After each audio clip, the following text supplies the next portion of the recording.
right, sir.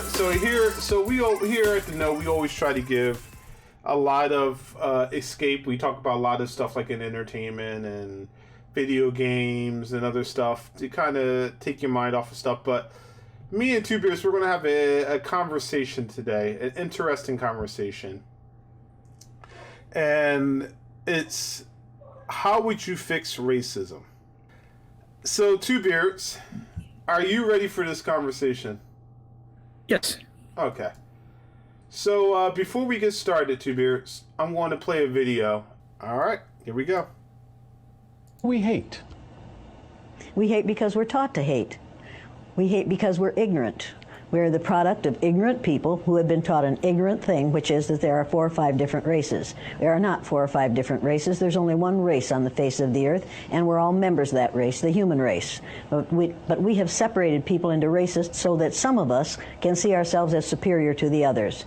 We thought it would work, I guess. It hasn't worked. It has been bad for everyone. But it's time to get over this business. There is no gene for racism. There's no gene for bigotry. You're not born a bigot. You have to learn to be a bigot. Anything you learn, you can unlearn. It's time to unlearn our bigotry. It's time to get over this thing, and we best get over it pretty soon. I'm an educator, and it is my business as an educator to lead people out of ignorance. The ignorance of thinking that you're better or worse than someone else because of the amount of a pigment in your skin. Pigmentation in your skin has nothing to do with intelligence or with your worth as a human being. So, there we go. Sir, I gotta give shout out to Jane Elliott. She truly broke that down. Yeah, I love her. Her videos are like they're fucking epic. Dude, she killed it. So Two Beers. Mm-hmm. How can we fix racism? Why do you hate? Yeah, I'm sorry, that newscaster's voice had me laughing. All right, so like, first of all, I just want to flat out say that, just even because of things that she just brought up herself, I do not believe that it's possible to fix racism ever. Like, damn it! You're taking my talking point. Continue. Damn it! As long as there is the fear of the unknown, people will always be exploited. People will always be manipulated. The bigotry will always exist. So that's but the way that I would try to per se cut down on racism, and if Meg is still in the chat, he's about to start getting at me. I can already feel it. Is redistribution of wealth. Now the reason why I say this is that if you actually improve the quality of life for all people, not just the upper class making the most money, like if people aren't worried about things like bills, if they're not getting evictions, they're not becoming homeless, if they're not like becoming broke, the anxiety that comes with all these things, like life crushing debt, like being stuck chained to a job that you absolutely hate because you have no other options, like these sort of things breed contempt. And like, if we actually were to improve the whole quality of life of everyone with things like healthcare for everyone that's not attached to your job, actually eliminating old college debt, medical debt, having free community college, like actually having a living wage so you don't have to work 3 jobs, like bringing back the old industrial age where me or you could work a regular 9 to 5 and still be able to purchase a house if we worked like within a 10 to 15 year period. Like bringing back all these sort of things, bringing back that quality of life, it leaves people less angry. It leaves them less frustrated at the system. And that anger, like then with less people like that, it's not as many people that you can easily radicalize, say to people, your life is shit because those people made your life shit, or your life is shit because you have to all your hard-earned money, and the reason why your life is shit is because you're supporting those people and they don't give a fuck about you, but everybody's saying that you're the one that's in the wrong, like just like easy ways to capitalize on people who are going through it. So if you take that out, I think that takes out a huge chunk of people who are easily like manipulated into or even just like bringing it back to your opening, hurt people, taking that whole part away, so you can't direct that anger towards other people. So like I think that's a good part of it. Second part is we need an overhaul of the school system and the prison system. Like we basically need to actually teach the full history and not just the parts that we cherry pick that makes us look like heroes and makes everybody look good. Like we need to show heroes from all walks of life and let them know this is actually American history. Like have people actually cultivate new heroes from people who don't even look like them, actually learning from what they do, what they do and what they did for the country. You eliminate things like prisons for profit, because the prison system shouldn't be a business. If we don't actually have prisons for profit, then it doesn't create a secondary line of over arresting people for misdemeanors and charging them with felonies when they didn't even do anything wrong, to fill up this business system, to fill up these prisons, so these prisons can constantly turn a profit. So then that leads to doing things like legalizing marijuana, because people shouldn't be getting years for things like weed and stuff like that. Like we've all grown way past that. We should have been grown way past it. So like you take away these sort of things that are used to mass incarcerate people. You change the outcome of kids who are growing up, and like letting them learn the full system, and not just basically like manipulating their minds to think a certain way, or for other ones to think a certain way about themselves, like giving them the full history, learning a lot, taking away the for-profit prisons. You do a completely revamp of the police system. So like where like you try as hard as you can to actually have police hired from the actual communities that's actually in their actual district, not people who are from the outside coming in who have no fucks to give about the people that they're policing, like people who actually live in those counties and stuff like that. So they have a general bond, will have more of a general bond than the people who actually who are from the outside looking in.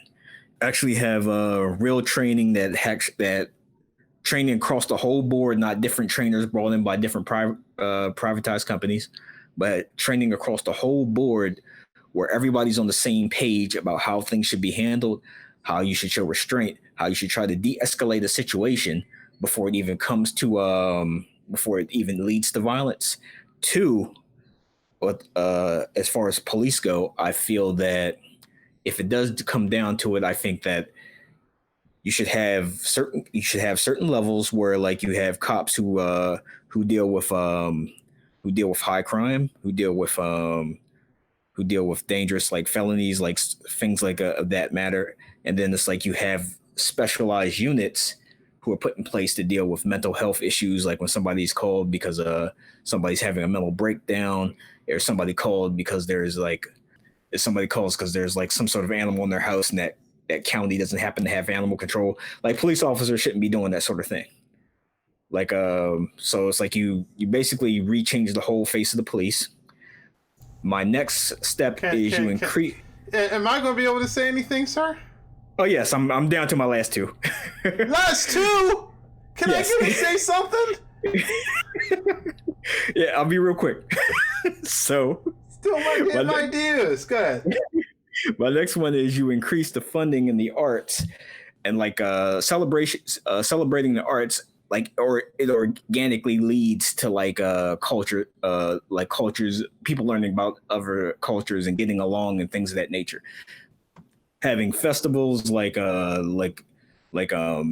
plays, like all sorts of stuff like that. Not only does it like teach people about other people's culture and bring us together, like whether it's, even if it's something like food festivals and stuff like that, not only do you get a general appreciation, but like also like funding these sort of things and pushing more into the arts, it actually builds more great thinkers and innovators for the country as a whole.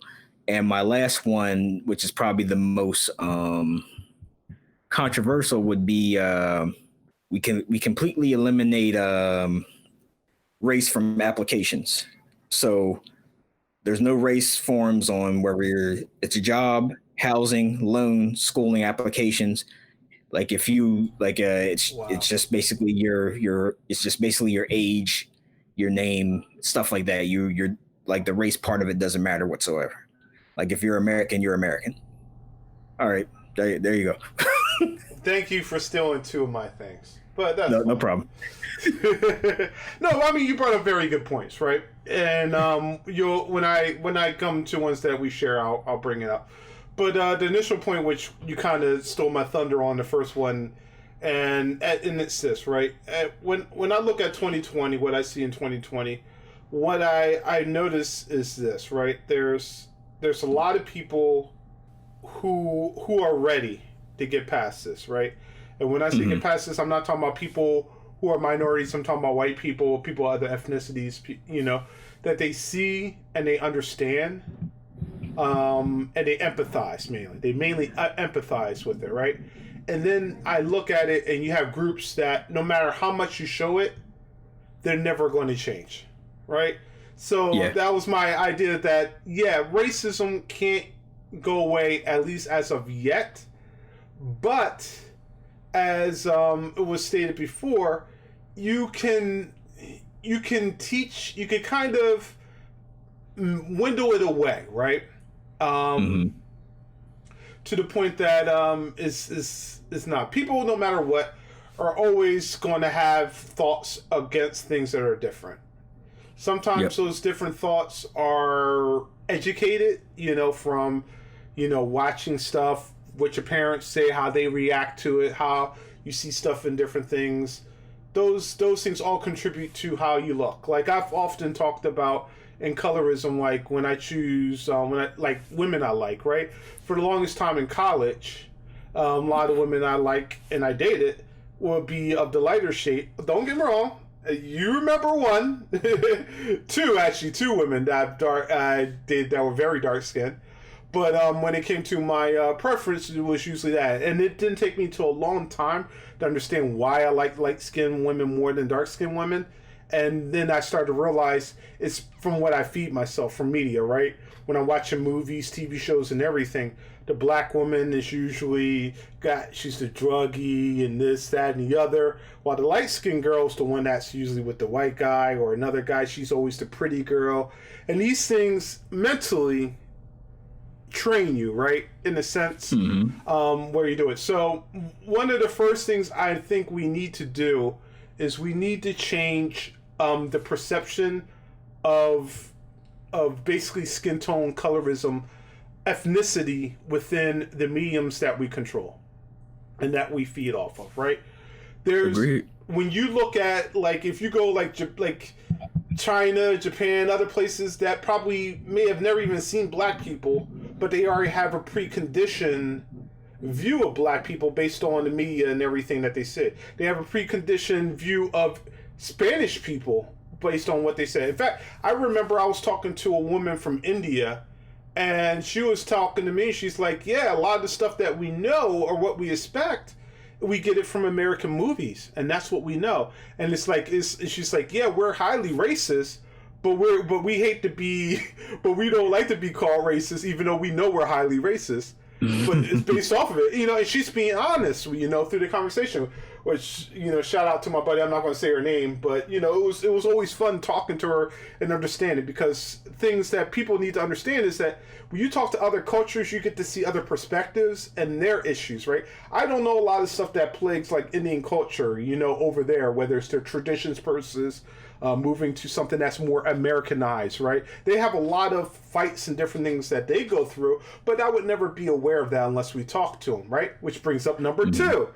Start talking to people outside your freaking your race, right? Get to understand people. You need to communicate with people outside of your community, your bubble, right?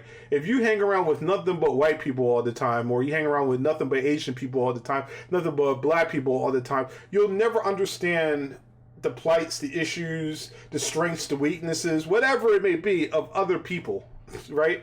So 100% agree. You have to share in a lot of their stories, right? And you learn, not only do you learn more, but you you widen yourself up to be better in yourself, right? Like I talk to my wife all the time. I'm like, dude, I look at like this community over in Lebanon. I look at this community over in China. Look at this community over here, and you hear about how they do different things. Like families, like people, neighbors all come together and they have meals every day. This is their childhood. Now think about America, and I'm like, yeah, you don't have that. You'd be lucky if you have a meal at a table, right? You see those differences, and then you start to think, you know, maybe this is something that I want to do with my community, right? And introduce my neighbors over with my children and stuff like that, you know, and bring those things in, you know, which changes my kids now who are growing up, who are seeing people of different ethnicities because, yeah, the white guy across the street, he sat with me, he ate dinner with me. The Asian guy across the street, yeah, he sat and ate dinner with me. You know, you start bringing in all these different groups and, you know, it changes their ideas. So I got the two things. The third thing you already kind of nailed for me, which I wanted to go to, which was history. We need to do a better job on history, man. Yep. Our history is so horrible. There's so many kids who really do believe that we did not exist before slavery. Yeah.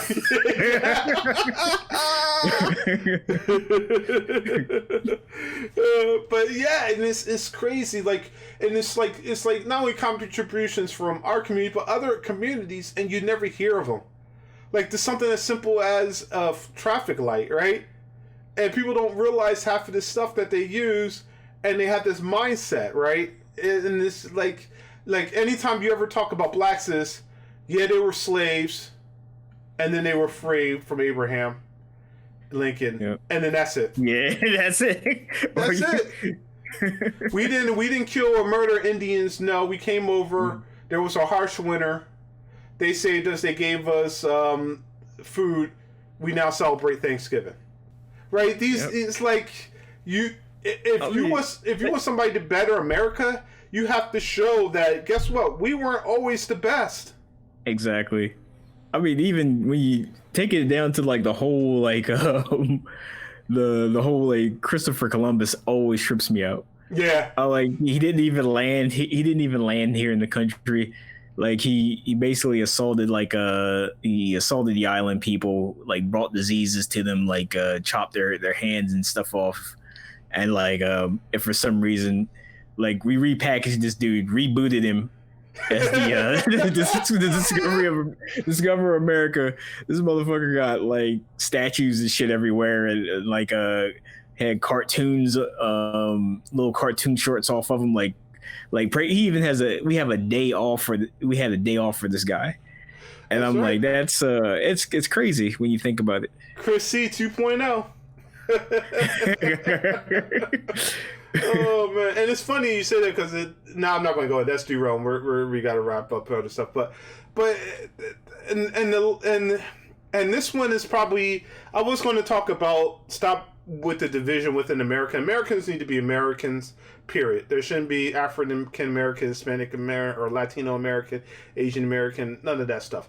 If in fact, if you want to say if you want to use those divisions should only be put in for people who are dual visas or dual citizenship that are moving over here.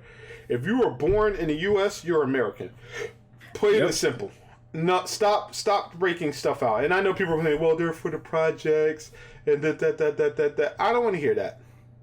You're American. Plain and simple. Duh. Every time you break stuff down, like every time you break stuff down into like these type of systems, all it ever does is like provide a hierarchy all the time. That's exactly. Yeah.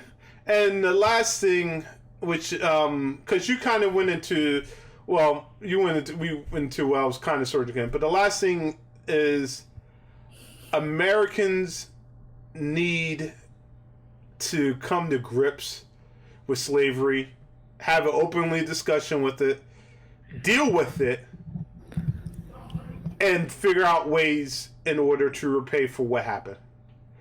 And I know me and you, we have discussions on America and leaving different things, but let the truth be said.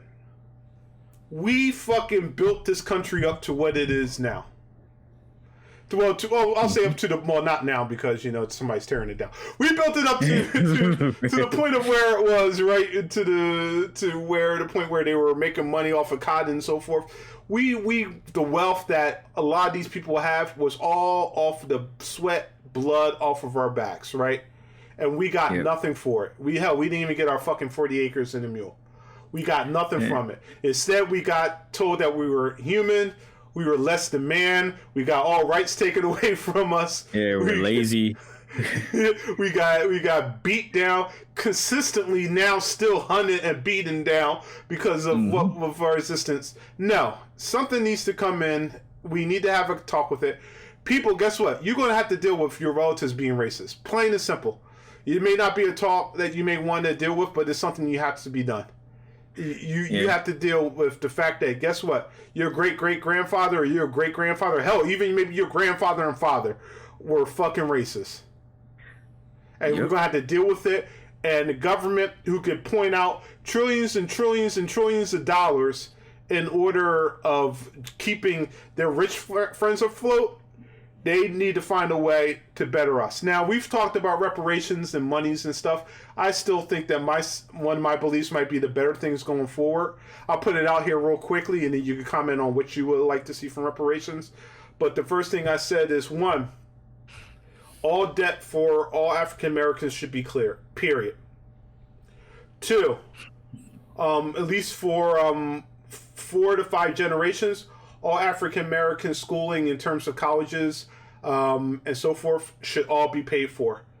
And then 3, and then I think those were the first. It was something else. I forget what the other one. But the first one was all debt being cleared. Next one was education for now and even for future. So that way, if your kid was smart enough to go to Harvard, they got paid free scholarship to Harvard. Period. Done. Nice. Everything. It don't matter. It don't matter where you go. You got a free scholarship. Of course, there's things to it. You got to keep a certain GPA, things of that nature, right? You can't just go there and be slacking, right? You have to actually apply yourself, right? And then there was one more other thing too for it, but I can't remember what it was. It was something else. But yeah, I was saying but those are, I think, those the 2 main things that I wanted. Because 1, it cleared debts, a lot of the hassles that a lot of black people have. Oh yeah, for those who are new who don't have debt, they should have a negative balance in terms of purchases. So if you want to buy a house, different things, you have a certain amount of overhead already in a bank to go towards certain things, such as buying a house, a car, whatever those cases may be. So like, let's say you're 16 and it comes in, of course, you're not going to have any debt. Let's say it's $300,000 or so. You have $300,000 that you can apply basically to buying a new house, whatever the case may be, whatever that amount is, right? You can apply, and this is separate than school, that you can apply to whatever you need to apply to. And then that allows you then to apply to build communities and other things, programs, job, whether you want to apply towards opening a job, whatever. It's just free cash that you don't have to worry about. Those were the 3 things that I said in terms of reparations. That's pretty good, man. Like, I don't even know what my reparations plan would look like. It's one of the things that I've sat back and thought about hard. And like, I personally haven't been able to come up with something that I felt was good enough to even, like, a lot of times when, like, if we're talking with Roku or like or anybody else in the reparations issues come up, I never like shout what I think we should get for that or what should be gotten for that, because I've never been able to think of anything that I felt was a good enough plan. That's good stuff, man. Yeah, and I mean, if you think about it, it helps out with a lot of the things that we have, right? Black business ownership, black home ownership, it automatically helps with that. Education, it helps with that. And, debt, crippling debt that we do to, because we can't build wealth to share with family, we don't have to worry about those things. It knocks out a lot of those issues that we have over our head at the start to help us get to where we need to get. And like I said, it's something, most, like, do you want to give people $20,000? They're all going to spend it. Right? You say, all right, government's going to cut a check to everybody, $20,000 each, or let's even say $50,000, $50,000 to $100,000 each. Most people are going to spend that money. They're going to do BS and stuff like that. But if you have different things set up where they have to do certain things with it, it benefits them in the long run, and it makes us better in the long run too. Right now, you don't have to be like, oh well, I didn't play football or basketball, so I couldn't get that scholarship that I wanted to there, or maybe I'm smart, I know what I want to do, but I want to go to a good school, but I'm not getting 4.0 grade averages, but I want to still go to college and apply myself and get that scholarship because this is something I love. You still have that chance to do it, right? This helps out people that they don't have to worry about. Think about it as a family, that you don't have to worry about sending your kids to college, to school, and your kids don't even have to worry about it. Think about how much of a benefit. And from a government standpoint, this is money. Yes, they're spending money, but it's money that they don't even have to spend all up at front. They could pay out overtime or whatever they want to do. Yeah, good stuff, man. Yeah. Anything else you want to add in terms of how we could... and the last thing is, we need to kick people like Trump out of this country. They could go... You tell us to get out, y'all can go back to the Caucasus Mountains if you don't like us being here. Get the fuck out. Get the stepping, as Martin used to say.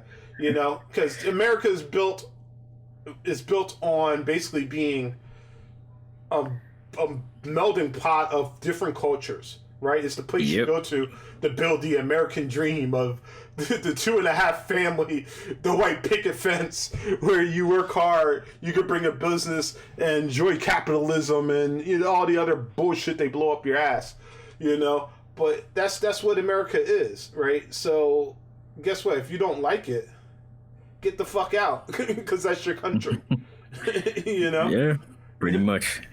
The only thing I would add to it is that one thing that I see a lot of quote unquote red pills say, or a lot of hard right people will say when it brings up the subject of slavery, is you shouldn't care because you're not responsible for it. You're not responsible for something that your ancestors did, and they're sick of white guilt and things of that nature. Yes, you are not responsible for what your ancestors did, but you should acknowledge it. And the whole them telling you to not feel guilt, that's people who say things like that to you. That's them trying to further dehumanize the subject of it, the subjects of slavery. Empathy is a good thing. It makes you human. The same way that you can look at a video and you can get upset about a YouTuber who was killing cats, or you can see a thing about somebody throwing a bag of puppies out into a river, puppies that you have never met before that aren't your puppies, but you have that empathy and emotion that you feel bad that somebody could do that to another living thing. We are living things. So empathy is not a bad thing. If somebody tells you that you shouldn't feel guilty or you shouldn't feel bad about what happened to our ancestors, it's a good chance that person is steering you down the wrong road. I agree. I know, guys. We usually do more lighthearted, but I felt this is definitely something that we definitely needed to do. To talk about.